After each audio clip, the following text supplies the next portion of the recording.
Bon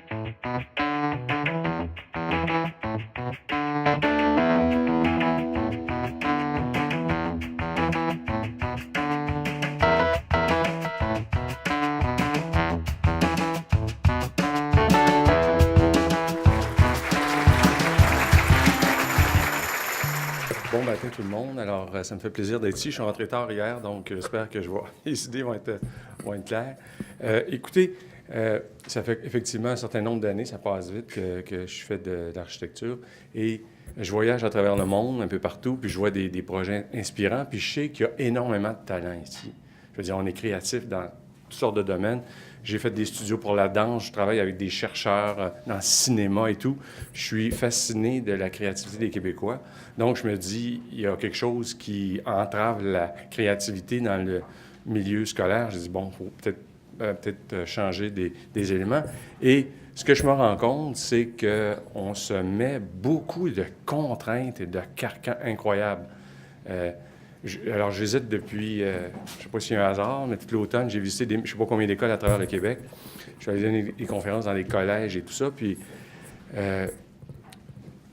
ce qui est vraiment étonnant, c'est de voir que le même modèle est répété presque partout avec quelques variantes. Donc, je pense qu'on est prêt pour le changement. Bien sûr, il y a des écoles les dernières sont mieux que celles qu'on a, mais on a un peu l'impression, dans le fond, que notre vision de l'école, puis c'est un peu ce que je veux montrer, n'a pas changé. Donc, on dit que les élèves du primaire, aujourd'hui, 40 de ces enfants-là vont faire un emploi qu'on ne connaît pas encore aujourd'hui. Donc, il faut que l'école soit aussi un lieu qui nous permette d'apprendre. Je pense que c'est principalement peut-être le désir d'apprendre qui va être important parce que on le voit, c'est un plaisir aussi dans ma vie. Je pense que de continuer à apprendre constamment, c'est un élément intéressant. Alors, je vais vous faire un petit voyage. Aujourd'hui, on va aller au Japon, en Scandinavie et tout ça, donner des images un peu peut-être pour vous faire rêver. Ce qui est quand même fascinant de voir aussi là-dedans, c'est que même quand on est au Danemark, bien, on regarde même niveau de vie, même niveau de scolarisation et tout. Donc, c'est intéressant de discuter avec ces gens-là et de dire, mon Dieu, comment est-ce que ça se fait que c'est possible dans d'autres... Alors, je mets juste, est-ce que c'est celle-ci, celle-là? Okay. Celle-ci, OK, voilà. Bon, alors donc, je m'amuse à faire des croquis en me baladant. Alors, pour moi, la façon d'apprendre, c'est pas nécessairement quatre murs, surtout. Je pense que c'est l'idée de créer des lieux pour être en interaction. Donc, on a tous des moments dans notre vie où on a été en contact avec d'autres personnes. Et comment l'école ne pourrait pas intégrer cette diversité, là? Donc, moi, je me rends compte qu'on n'est pas la même personne suivant le lieu où on se trouve. Et il n'y a personne dans sa vie qui va passer autant d'heures dans une classe avec les murs fermés. Donc, ce que j'ai vu de plus intéressant, c'est d'offrir beaucoup de mobilité. L'espace devient, comme le disent les Danois, un professeur adjoint. Dans un espace diversifié, agréable, c'est comme s'il y avait quelqu'un qui l'aidait à préparer les étudiants et les élèves à apprendre ensemble. Alors donc, c'est un peu notre modèle, on l'a tous connu. Et c'est ça qui est assez incroyable. Le professeur est un émetteur. L'enfant absorbe, après ça, on lui demande. Donc, il n'y a pas grand monde qui fait ça dans sa vie, est assis puis entend toute la journée. Puis, alors, on travaille en collaboration, on a à faire des choses. Donc, comment l'école, aussi au niveau de la pédagogie, ne peut pas s'adapter dans cette perspective-là? Alors, c'est un croquis que j'ai fait dans une école dont vous allez voir tout à l'heure des photos. Et j'étais assez impressionné avec les images. Je sais qu'il n'y avait pas tellement de frontières entre l'intérieur et l'extérieur. Donc, un grand amphithéâtre qui était comme extérieur, qui rentrait en dedans. Puis même les élèves arrivaient avec même leur vélo à l'intérieur. C'est assez incroyable. Alors, donc, je veux montrer, je pense qu'il y a quelque chose aussi, malheureusement, qui est un peu trop présent au Québec. Je ne sais pas si je parle assez fort dans le micro. C'est la problématique de travailler en silo. Donc, il y a l'école, mais... Alors, ce que j'ai trouvé formidable dans les bons exemples, c'est que l'école devient... c'est ce que j'appelle l'écosystème, c'est que d'abord, l'école, c'est dans ces endroits-là, le plus beau lieu de tout le quartier. Donc, ça devient un peu comme un aimant. C'est un élément attractif. Donc, c'est sûr que pour réussir à réaliser ça, je parlais avec un directeur d'école, ça ne peut pas être juste la commission scolaire ou l'école qui peut réaliser ça. C'est tout de suite de tisser des ponts avec toute la communauté. Comme ce sera un bâtiment communautaire, ce qui m'impressionnait au Danemark, c'est que toutes les pistes cyclables, bien, ils vont toutes à l'école. Prioritairement, on commence. Alors, on s'assure que les enfants vont pouvoir aller de façon sécure. Les trottoirs, tout. On fait ça en même temps qu'on construit l'école. Et même dans certains cas, on le fait avant que l'école arrive. C'est-à-dire tout le réseau. Alors, c'est pas on fait l'école, puis après ça, la ville, tous ces gens-là. Et ce qui est impressionnant, c'est comme l'école est le plus beau lieu de tout le quartier, autant dans son espace, c'est ça que je vais montrer, son espace extérieur que son espace intérieur, et qu'il a la possibilité aussi d'avoir un lien avec la nature. Donc, l'école n'est pas un lieu qui est ouvert de 8 heures à 17 heures, c'est un lieu qui est ouvert à la communauté. Donc, peut-être que c'est une école qui a coûté 10 plus cher, mais si tu utiliser 30 plus de temps, bien, alors, si tu vas prendre un cours de cuisine avec ton enfant le soir, puis ton chum va faire du yoga, puis je veux dire, donc, à ce moment-là, tu retournes dans la bibliothèque de l'école, qui n'est pas juste là le jour, tu peux aller lire des histoires avec tes enfants aussi le soir. Donc, comment on arrive à rendre poreux le milieu de l'école? Comment c'est pas vraiment un silo qui est juste pensé...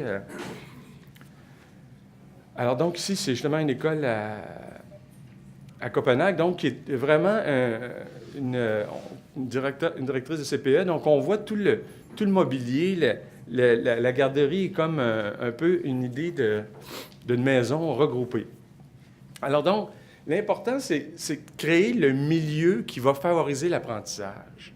Il y a des lieux, puis c'est ça qu'on voit, qui nous permettent d'être ensemble dans l'environnement, d'être ensemble, d'être aussi. Donc, je pense que c'est ça on a privilégié dans toute la pédagogie ici, le savoir. Oui, le savoir, c'est une chose, mais on connaît des gens qui sont très intelligents, qui ne sont pas capables de fonctionner en société, puis qui n'ont pas nécessairement beaucoup d'idées. Mais comment est-ce qu'on crée, dans le fond, idéalement, un bon citoyen, un être qui aura des habiletés dans toutes ces sphères-là? Donc, je suis allé visiter cette école-là au Japon. Puis c'est assez phénoménal aussi. On voit des changements culturels. Je suis allé, et c'était à fin février. Puis donc, il y avait neigé à Tokyo. Et puis, donc, on voit qu'il n'y a pas de clôture, frost. Là, c'est l'école qui fait la cour. Donc, c'est une belle grande cour intérieure avec un toit qui devient utilisé. Mais il y avait neigé. Et je rentre dans l'école, puis ce que je vois dans la cour de récréation, tous les enfants en T-shirt, en short, jouer dans la neige. Je ne comprenais pas trop. Je demande au directeur, mais... Alors, il dit, on veut montrer aux enfants qu'ils sont plus forts qu'ils pensent. Ils sont même capables de lutter contre le froid, pas habillés. Hey, je me dis, moi, ça sera aux nouvelles premières heures, un directeur incarcéré. Je me dis... Alors, on voit comment un changement culturel, comment, tout d'un coup, on voit de façon différente, l'enfant doit apprendre constamment à relever des défis. Puis c'est des tout jeunes enfants, donc j'ai fait aussi... Alors, je trouve ça intelligent, puis on voit que c'est dans un quartier quand même de Tokyo qui est très, très dense, comment on a peu d'espace, mais la toiture est devenue un lieu qui est très intéressant. Puis comment on a gardé aussi la végétation. Imaginez-vous dans une ville qui est beaucoup plus dense. Vous savez que Tokyo-Yokohama, c'est la population du Canada sur la région de Montréal. Donc, on a des espaces comme ça. Donc, on n'a pas de raison de ne pas avoir... Alors qu'il y avait des arbres matures, on les a regardés, on les a intégrés. On a même fait en sorte que l'école s'ouvre et permette à la végétation d'être là. Donc, on ne peut pas faire comme on fait ici, refaire le même plan que dans la ville d'à côté. Là. Je veux dire, la valeur ajoutée, c'est de prendre un site puis de savoir comment on va réussir à créer la meilleure insertion. Regardez l'arbre. On a réussi à l'intégrer dans la... Puis les enfants sont en haut, voient ceux qui sont en bas, ils peuvent monter. Alors, toutes les classes s'ouvrent sur la cour intérieure. Donc, pendant les belles journées, à ce moment-là, il y a cette... et ils ont créé, voyez-vous, comme une espèce de petit podium qui permet d'être en contact avec l'extérieur. Donc, Vous avez le goût là, de retourner le soir avec vos enfants, vous amuser un peu. Là. Quand tu as un petit appartement, puis surtout à Tokyo, ils sont petits, on peut comprendre le pouvoir de... Alors, comme il y a différentes façons d'apprendre, on doit avoir aussi différents lieux pour faire ça.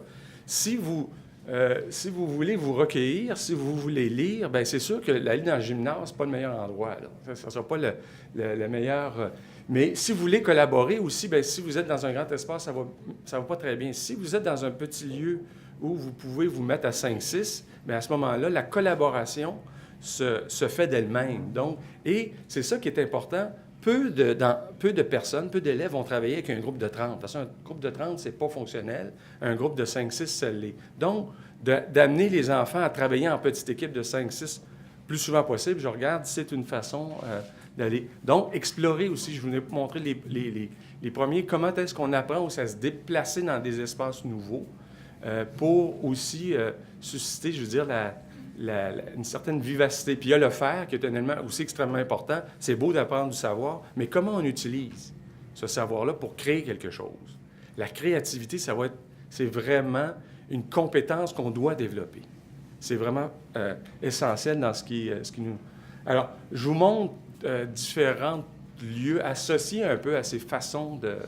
Alors, si on est dans le faire, bien, c'est sûr que là, il faut avoir les éléments autour de toi. On est sur une table de travail, on est habituellement souvent debout. Alors, donc, comment on crée cette... alors, quand l'enfant arrive là, il sait qu'il va aller faire quelque chose, là. Il y a même... C'est ça qui est vraiment aussi important. C'est pas que je dis, c'est le guide, tu es déjà préparé. Ton corps arrive dans un lieu qui te guide déjà à faire quelque chose. Voyez-vous, la collaboration, c'est sûr que c'est sur une petite table. On a ces éléments-là qui nous permettent... Et je trouvais ça vraiment très beau. Je suis allé dans une école qu'on verra tout à l'heure, puis ils ont fait l'espace pour manger. Il faut savoir qu'en Scandinavie, et dans plusieurs pays au monde, les repas sont fournis à l'école. Donc, les enfants apprennent les saines habitudes alimentaires à l'école. Et ce qui est assez incroyable, ils font aussi leur semaine cuisine. J'arrivais près de la cuisine, puis là, je vois 2 jeunes filles qui est l'équivalent de 5e ou 6e année. Puis là, je les revois, je dis, qu'est-ce que je fais? Ah, c'est notre semaine cuisine. Elle dit, nous, on est là pour tous les repas. Mais j'ai marché un petit peu plus loin, puis je voyais des petits gars qui c'était leur semaine ménage. Mais on les apprend, donc ils disent qu'en sortant du primaire, un enfant sait faire, je ne sais pas, là, 15 ou 16 repas complets. Imaginez, c'est incroyable, là. Et il comprend que si je jette ses affaires, bien, il va avoir à les ramasser. Donc, mais en plus, les tables à manger, je vais voir les photos, c'est ça. C'est-à-dire, c'est des petits regroupements de 5 ou 6. Mais cette table-là, là, elle sert d'autres moments de la journée pour aller collaborer.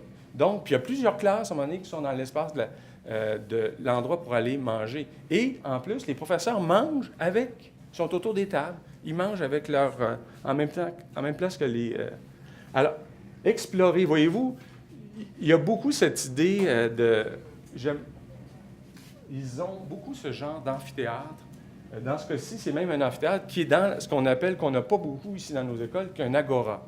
C'est-à-dire où tout le monde peut se rencontrer, c'est la place pour chiller, puis aller s'asseoir. Ouais. Mais cet espace-là qui sert quand les enfants arrivent tôt le matin, ils peuvent s'asseoir là-dedans, il y a des coussins. Tu vois, il y en a même qui sont encore un peu fatigués, ils font une petite sieste. Bien, il sert pendant la journée. Il y a un prof, à un moment donné, qui est là. Puis même des fois, ce que j'ai trouvé fantastique, c'est la cohabitation de plusieurs classes en même temps. Ils parlent doucement, ils ont des petits dessins à faire, ils ont un petit modèle. Donc, comment... D'autres ici, alors, c'est toutes les... On voit nos cours, ils utilisent ce qu'on ne voit pas ici, parce que nous autres, on se dit « Ah non, ça pourrit, c'est dangereux ». Beaucoup de bois dans les espaces. Alors... Donc, se recueillir. Alors, il y a toujours aussi la possibilité de, voyez-vous ici sur la tablette de la fenêtre, c'est toutes les fenêtres partout dans les corridors, c'est la capacité, la facilité de s'asseoir, de se recueillir à un moment donné. Il y a des enfants, puis c'est normal, ils n'ont pas besoin d'être toujours, on va les lire, donc on va être dans un endroit qui est plus confortable. Et un autre élément qui, pour moi, me tient à cœur énormément, puis ça vient, comme je vous dis, de mon flash de l'enfance, comment, il n'y a pas, moi, tu sais, les écoles, ça devrait être dans des jardins, les écoles, des arbres magnifiques, de l'ombrage, des enfants. Tu te promènes, tu apprends des essences d'arbres, qu'est-ce que c'est. Donc, tu quittes de là, puis tu connais la nature au complet, là. Tu sais, je dis, ça ne coûte rien planter des arbres. Alors, puis comment aussi on l'intègre? Avez-vous des exemples assez incroyables? Donc, puis c'est pas beaucoup, c'est juste une petite cour intérieure. Tu circules à ce moment-là, la nature est là. Vous voyez l'utilisation du bois. Auriez-vous le goût d'aller là ce samedi matin, peut-être faire, je sais pas, là, une petite lecture ou, avec la... Donc, les écoles sont pour la plupart plus belles que tous les lieux que les gens habitent. Donc, imaginez le désir que ce que ça crée et la fierté. Je veux dire, tu parles à un professeur, tu parles à un technicien, je ne sais pas quoi, puis là, il vient, il dit, tu viens du Québec pour visiter son école. C'est incroyable, là. Je veux dire, la personne, il y a une école au Danemark, on était à queue leu-leu, là. Les délégations de partout à travers le monde. C'est quand même assez incroyable, là. Voyez-vous, cette grande cour. Donc, comment, à ce moment-là, à chaque fois qu'on se balade, j'ai fait un monastère dans cet esprit-là. Hein? Je me dis, bon, c'est bien que les moines puissent avoir un lieu comme ça pour se recueillir, mais je pense que si nos enfants entraient dès le départ dans des univers comme ça, on serait gagnant comme société, là. Puis l'autre chose aussi, c'est, on en parlait au départ, comment on utilise les saisons. Ce que j'ai vu à plusieurs endroits, par exemple, c'est beaucoup d'espaces extérieurs. Même la dernière fois que j'étais au Danemark, c'était au mois de juin. Comment? Il y a plein de classes dehors. Il y a des toitures avec des bancs. Donc, on est, le professeur, lui, il est dehors. Il est sur les toits, il est en dessous. Ici, là, on voit ça nulle part. Des amphithéâtres extérieurs avec des toitures, comment tu accueilles les enfants. Il n'y a pas aucun... Il pleut, ils sont tous... Incroyable. Comment? Tu te dis, bien, c'est simple, tu te mets face au sud, tu fais un endroit comme ça, tu crées un microclimat, puis tu crées une toiture qui empêche qu'il y ait de la surchauffe en été. C'est incroyable. Tu te dis, tout le monde arrive dans une cour qui est un microclimat incroyable, à l'abri des vents. Je n'ai pas vu une comme ça, là. C'est simple, là. Je décris ça comme ça, là. Un principe de base, là, que j'ai vu intégrer. Alors, voyez-vous, c'est désir comment, ici, l'école devient, la glissade devient... Donc, on s'organise qu'en fonction des... L'espace est adapté. Comme je dis, on peut aller enseigner dehors, mais on peut le faire l'hiver. Là. On peut avoir des séances de collaboration. Imaginez-vous faire un fort ou un igloo ensemble. Tu te dis que c'est juste de bon travail d'équipe, ça, là. Tu sais, donc, c'est comme si on se fermait puis on rentrait toujours dans notre classe qui est chauffée à 71 ou 21 degrés. Donc, c'est l'école dont je vais vous montrer, que j'ai visité, que j'ai adoré. Donc, aussi, encore dans un milieu très dense. Et là, une autre stratégie que je n'ai pas vue ici, une école sur 5 étages. Tu dis ici, non, on n'en voit pas. Le rez-de-chaussée, c'est tous les espaces publics. Donc, cet espace-là, il est ouvert constamment. La fin de semaine, le jour, c'est l'espace public. C'est là que tu trouves la cafétéria, la bibliothèque, l'amphithéâtre, les lieux de musique. Alors, toutes quand tu montes, c'est les classes. Alors donc, c'est facile. Si tu veux, la fin de semaine, tu dis, bien, le rez-de-chaussée est ouvert, il n'y a personne qui va dans les classes. Mais ils ont créé, les enfants peuvent redescendre depuis les toits vers la cour. Et donc, ça fait tout un terrain de jeu en même temps. Je pense que je dois avoir des images. Voyez-vous, c'est ça. Alors ici, j'imagine, en bois, c'est dangereux, il y a des enfants. Alors, vous allez voir, l'école est sur le bord d'un canal, c'est une école primaire. Il n'y a pas de clôture. Aucune. Pas aucune clôture autour de l'école. Je ne sais pas s'il y a plus de kidnapping ici que là-bas. Là. Je ne sais pas trop pourquoi on a cette obsession-là. Donc, tu te dis, écoute, ça fonctionne super bien.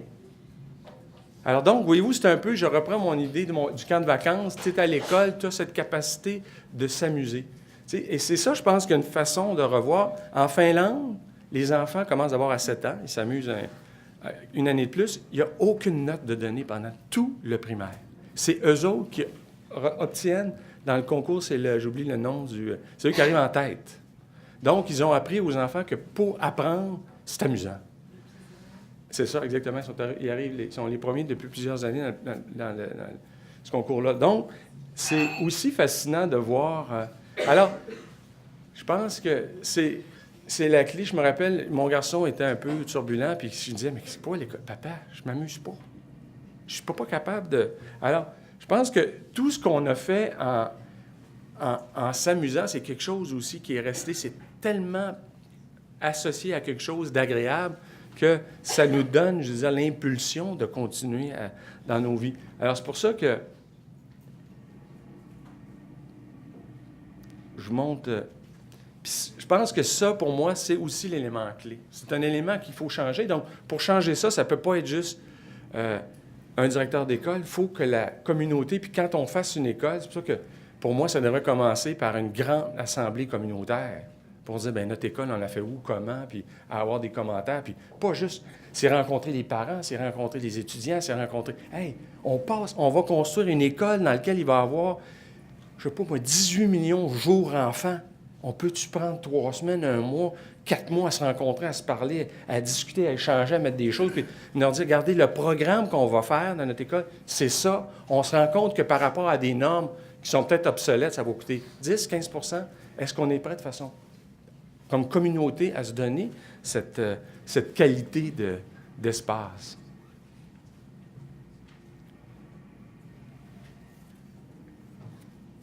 Alors, c'est tous des schémas, comment aussi on était, comment on joue avec les échelles, comment l'école devient. Alors, donc, on voit notre école habituelle, puis comment des fois, juste en la morcelant, en créant une échelle, on l'associe à ce que les enfants recherchent, puis une imagerie aussi qui est attirante. T'sais. Si on fait une école comme plusieurs de nos écoles ont l'air des usines, même des fois, j'ose dire, carcérales. Hein? Je veux dire que c'est sûr que le bloc de béton, c'est peut-être pas ce qu'il y a de plus chaleureux comme matériau.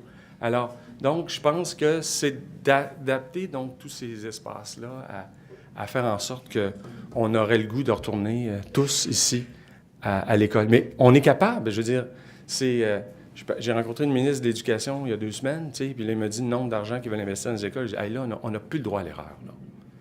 Il faut d'abord pas commencer comme on faisait avant. Il faut changer. Il faut changer. Il faut faire des prototypes d'écoles à travers le Québec. Puis on dit, regardez, là, on est capable, on en a fait 5, mais là ça, c'est juste un début. Puis que ça soit un showroom, que tout le monde puisse aller visiter de toutes les régions, puis de dire, ben oui, on peut leur donner des noms intéressants, de dire, bien, celle-là, en plus, elle est un peu plus attractive, on l'a testée. Je pense qu'il faut se mettre dans un mode de se réinventer.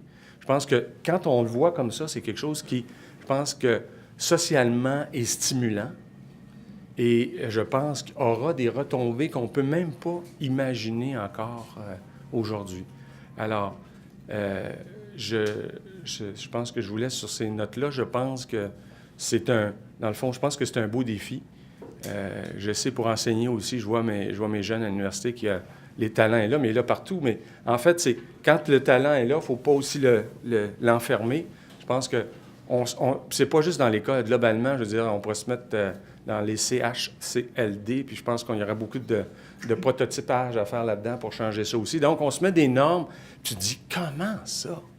Comment ça? Je veux dire, on est une des sociétés plus riches au monde. On se fait dire, tu sais, on est 12e rang, je pense, comme société au monde. Écoute, là. Il y a quelque chose qu'on n'utilise pas comme il faut, là. La créativité, c'est ce qui donne de la valeur ajoutée à tout ce qu'on fait.